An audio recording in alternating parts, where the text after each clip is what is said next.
Hey, hello everybody. Welcome to week 9. I think we decided this is we're calling it week 10 because last week was week 9. So our only announcement today is some of you have not turned in your work. Turn in your work.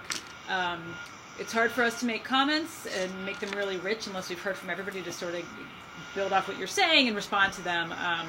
So we really we'll work with you, but we need more people to turn in their stuff. For those of you who've turned in everything, awesome job. So we're going to start with Torsh. Yeah, okay. That's me. So first thing on a funny note about the build video, myself included, it was surprising how many of us didn't realize that the video we watched was exactly the group that was talked about in chapter 6. So I didn't make that clear. Yeah, so for the future, we'll give a little context for each video. I wrote a small blurb for the Periscope video for next week, so you have a little bit more context going into it. But more content related, Becky and Kathleen noted that there were the students in question weren't afraid to acknowledge certain aspects of their design weren't working and what needed to change.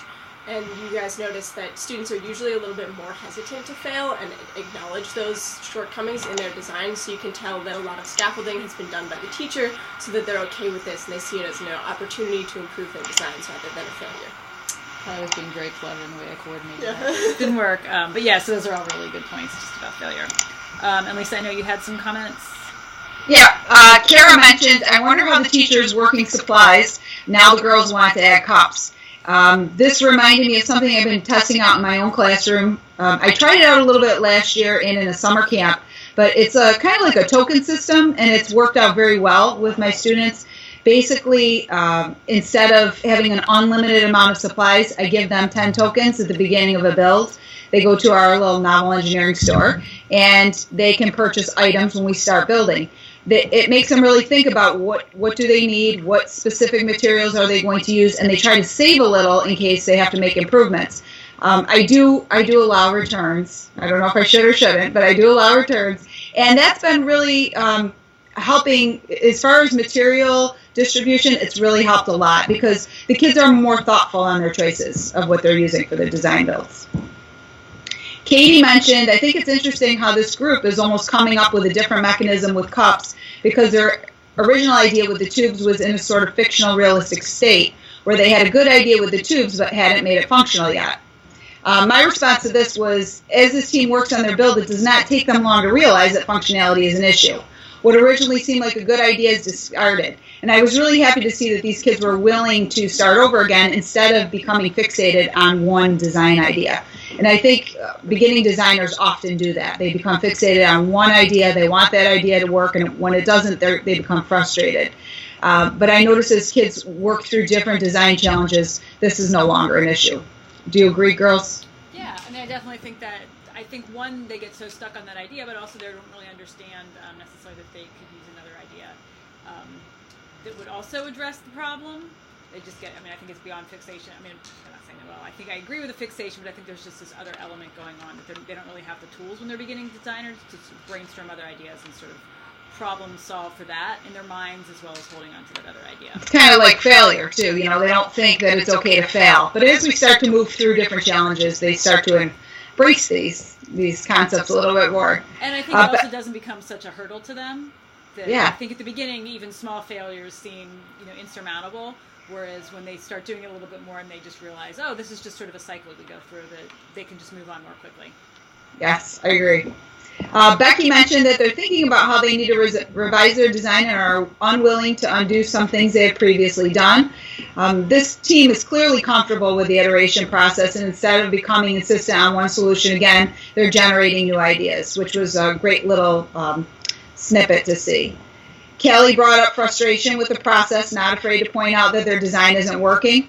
And again, I brought up fixation. This team avoided becoming fixated on one idea. It took them a minute. It felt like they were starting to, they didn't want to shift, and then eventually they did through the video. As you watch the clip, it was a short clip, but you did see evidence of divergent thinking, which I always try to use my learning design matrix when I watch these videos. I keep it next to me, and it really helps me focus on the student thinking and where they're at as a learner.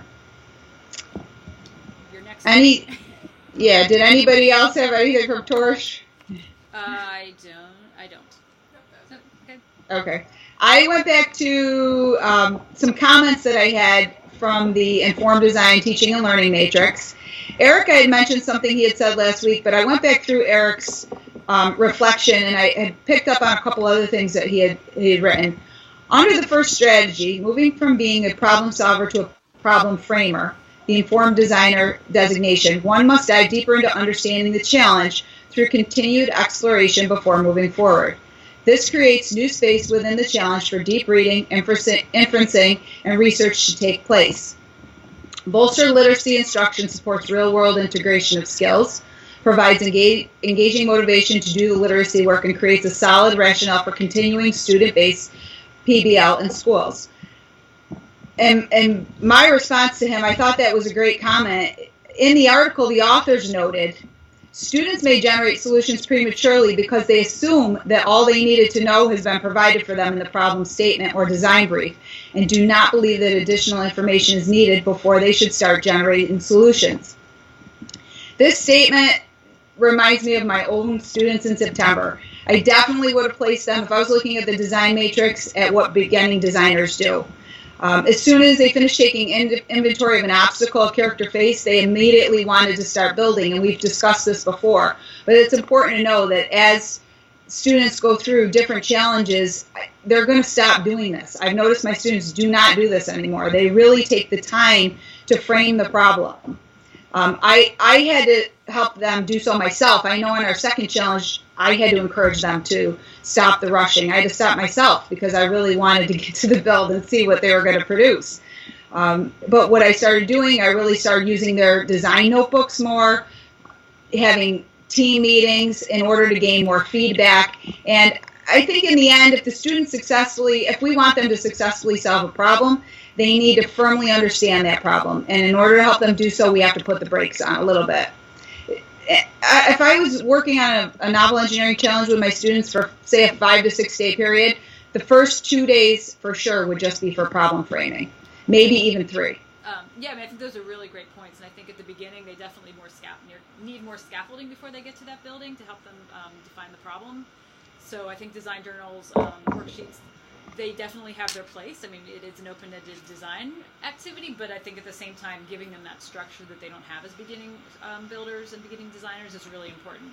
So it could be going in and thinking more about the character, how the character would use it, how would the character feel about this, how does the character feel about the problem, and really getting to do that beginning work as they start to design and plan. I think that really pays off in the end. It seems like maybe a lot at the beginning, and they definitely don't want to do it right away because they want to get to that building. But that, as you were saying, that really helps as they progress to have those base skills that they need. And then it'll also come more quickly. So they won't need to spend quite as much classroom time doing that problem definition because they'll understand what's expected of them, what they actually need to move forward with the problem and the solution. Yeah, I agree, definitely.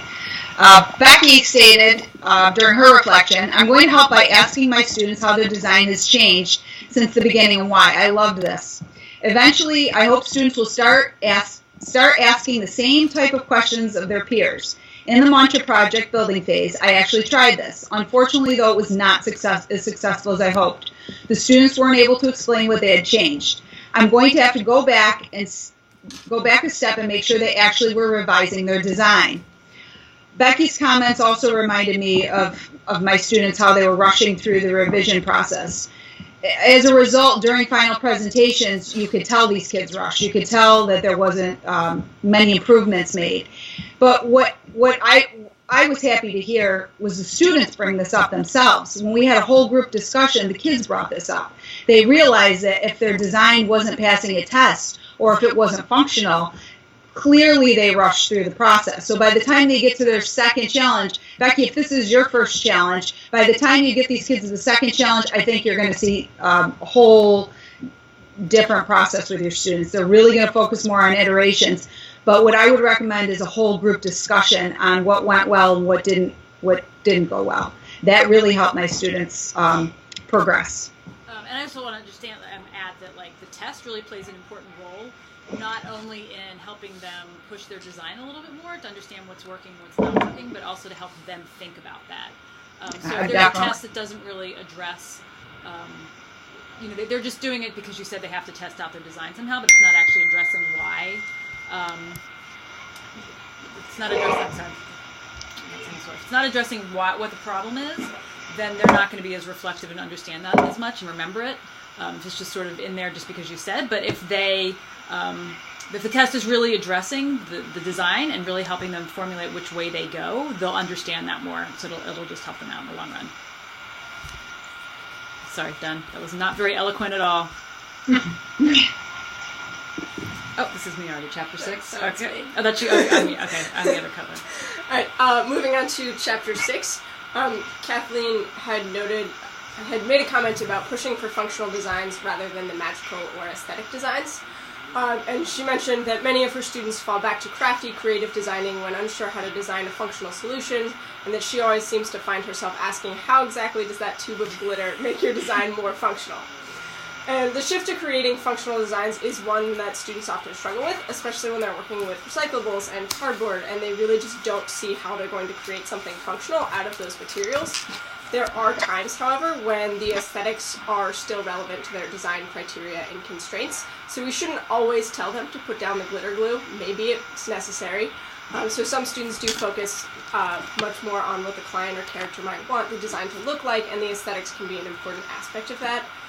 One good example of this is the book Peter's Chair by Ezra Jack Keats. In the story, the little boy is going to have a baby sister, and his parents are painting all of his old baby stuff blue. His old blue baby stuff, they're painting it pink. And so Peter gets upset and then runs away, and so students identify the problem that all of his stuff that was blue is being painted pink, and maybe he wants a new chair. So when they design a new chair for Peter, a lot of the time the students really focus on making it blue as well as functional. That's it. Great. I forgot what I was going to say something. I actually had some of my own comments from chapter 6 that I just wanted to bring up.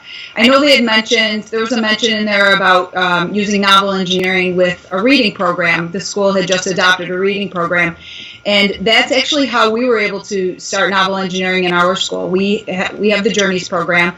I was a little hesitant at first because I came back from Boston and from hearing about novel engineering, and I was thinking, oh great, the district's going to let us use novels and we're going to do this in the classroom and everything would be just perfect. Well, in order to make it fit into our own curriculum, they allowed me to pilot this in my classroom with my 2 grade level colleagues. However, they asked that we did it within our own curriculum. And I have to say, there's never been a problem. Although, yes, I would love to be doing this with Shiloh or a different, chapter book. It's worked out beautifully. So I know they mentioned that in this journal. And I just wanted to let those of you who may be into a reading program know that it doesn't always have to be with a picture book or a chapter book. You can make it work with an anthology. In this journal, Anne, who was the author and also the teacher in the case study, correct? I believe that she was author and she's a teacher.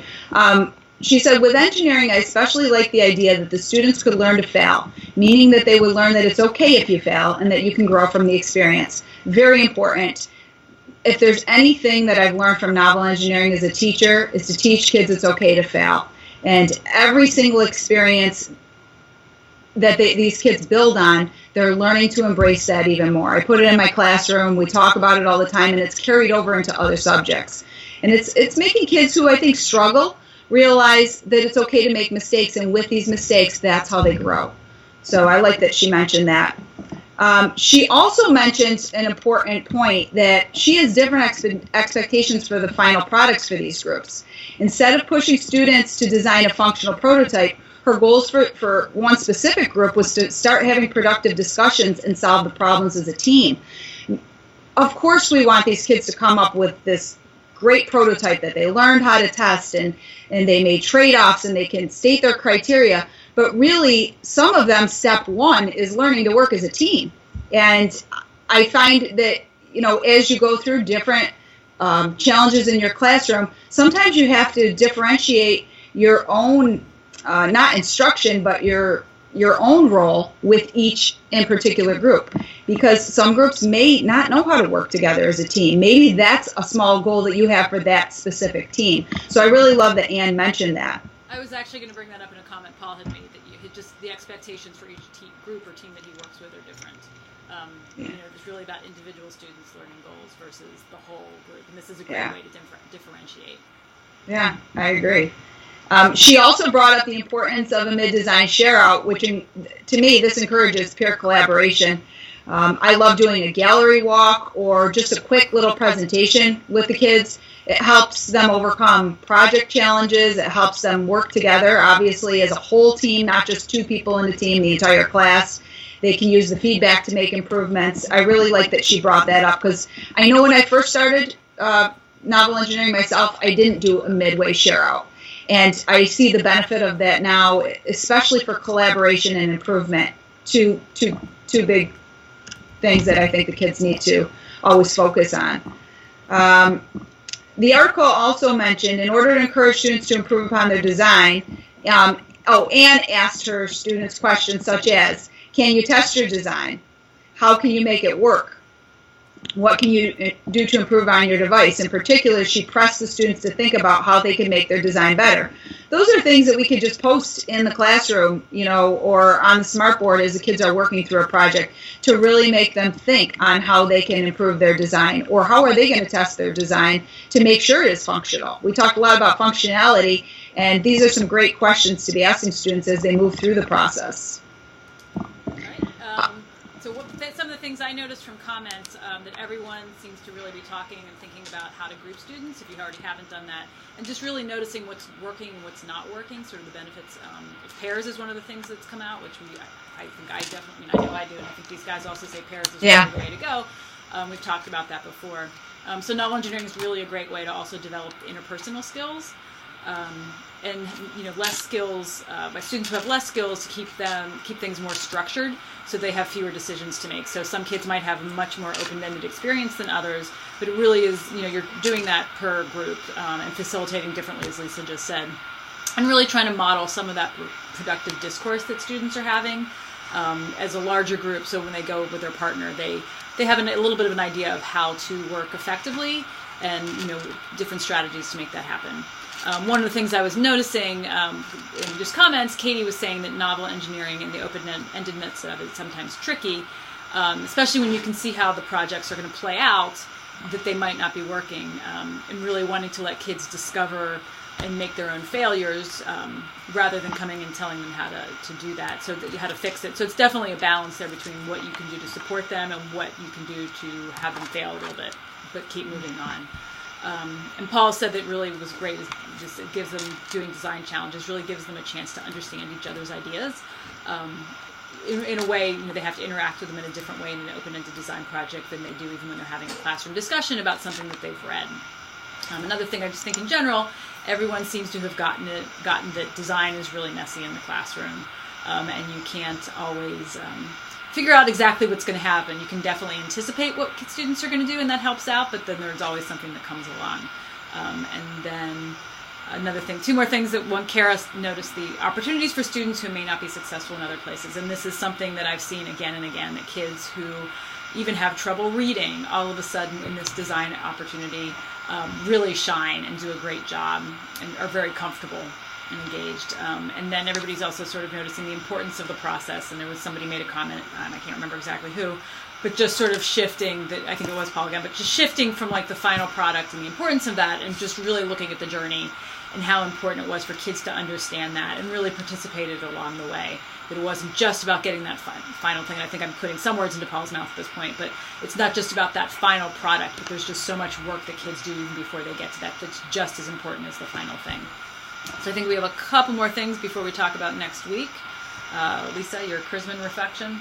Yeah, I was reading Katie's Chrisman reflection, and she was mentioning that students become stuck on a simple idea, the fixation again, instead of evaluating the functionality of their solution, and they immediately start trying to make the solution work for the challenge. I love that everybody's circling around to similar comments, because you're thinking the same things, and that's great. We're all on the same page with this. This comment reminds me of my students at the beginning of the school year and how they see engineering for the first time. Just what we were talking about earlier, they're rushing through their prototypes, and they display evidence of beginning designers, the fixation again. They become fixated on one idea, but as they progress through subsequent challenges, they begin to generate and explore many ideas. So a lot of these comments are the same thread that we could continue to talk about every week. I'm happy that everybody is noticing this similar things, though. As far as unit plans, Kara turned in her unit plan to me this week. Alyssa, I think you had a chance to look at it. And I love, Kara, that you're using Cesar Chavez. I think that's going to be a wonderful story for your students to use the excerpt.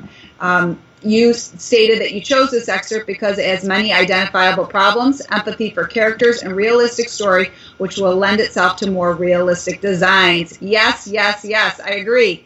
The kids are so thrown into this story, and it was when I was planning a few years ago and going through our reading series, trying to decide what stories we were going to use for each unit. I was hesitant on Cesar Chavez. I wasn't sure that it would produce the types of prototypes that I would like to see in the classroom. However, the kids really surprised me. My favorite was a fruit slide prototype, which the kids in the story, they were trying to help the migrant farm workers, and they designed a fruit slide, which they would climb up a ladder and roll the fruit down the slide into a collection bin.